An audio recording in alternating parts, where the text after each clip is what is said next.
प्रणाम कर लीजिए, यही आशीर्वाद आप पीठ में दर्द है तो डॉक्टर बाबा जी इसको क्या करे? ये बाबा जी क्या करे? जैसे किसी को रोग है, किसी को दर्द है तो डॉक्टर के पास जाए। आशीर्वाद से नहीं ठीक होता। देखो बस वही समझ में नहीं आता, इसी भटकाओं में सब भटक रहे हो। कोई जंतुर बांधेगा, कोई आशीष, इसीलिए तुम सब अच्छे कर्म करो। पूर्व के पूर्व कर्मों के पाप से हमें दंड मिलता है। अच्छे कर्म करो, नाम जप करो, माता पिता की सेवा करो, सद्भाव से चलो। अभी ये कर्म नष्ट हो जाएंगे, किसी से जंतुर बंधवाने की जरूरत नहीं, किसी से आशीर्वाद मांगने की जरूरत है। अब नाम जप ना करो, खाओ मुर्गा मांस, पियो शराब, करो व्यभिचार करो, तो बाबा जी आशीर्वाद दे दे तो कोई आशीर्वाद काम नहीं करेगा। दुर्गति होगी यहाँ भी और वहां भी। हमारी बात समझो। अब जरूर बुरा लगता है, सत्य विषय बुरा लगता है, पर अगर बच्चा सावधान हो जाओगे तो सुखी हो जाओगे। कोई भी हो, हम किसी एक के लिए बात नहीं करते, सबके लिए करते हैं। सब भागते हैं इस बात में कि बाबा जी आशीर्वाद दे, रोग रहित हो जाओ। कभी नहीं होगा, कभी नहीं होगा।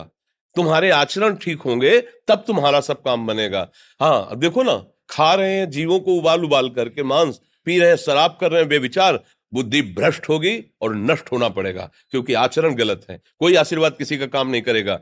आप अच्छे आचरण करो, माता पिता की सेवा करो, परिवार की सेवा करो, समाज की सेवा करो, नाम जप करो। शरीर में कोई छोटे मोटे कष्ट आवे उनको सह जाओ, आगे चलकर आप देखो कि कैसी उन्नति होती, अच्छा होगा, मंगल होगा। इस ब्रह्म में ना किसी के आशीर्वाद से कुछ हो जाता है। हम आपको पक्की बात बताते हैं कि आज बाबा के यहाँ गए थे यार, पीठ में दर्द कम हो गया।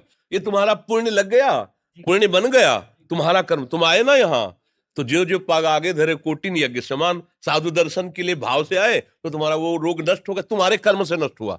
तुम सत्कर्म किए ना, उससे कर नष्ट हुआ। बात समझो बच्चा, आप हमारे घर के हो सब।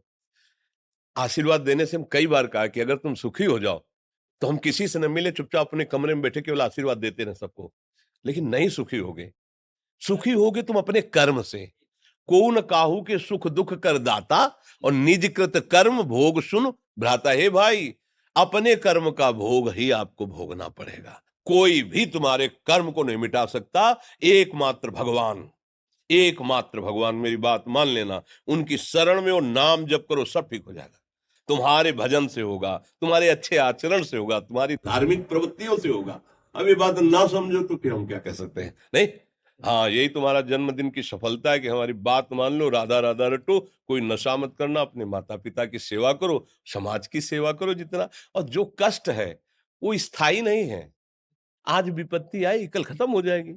अभी दिन है, फिर रात आ जाएगा, रात है तो दिन आ जाएगा। ये क्रम चलता रहता है, हमें निराश नहीं होना।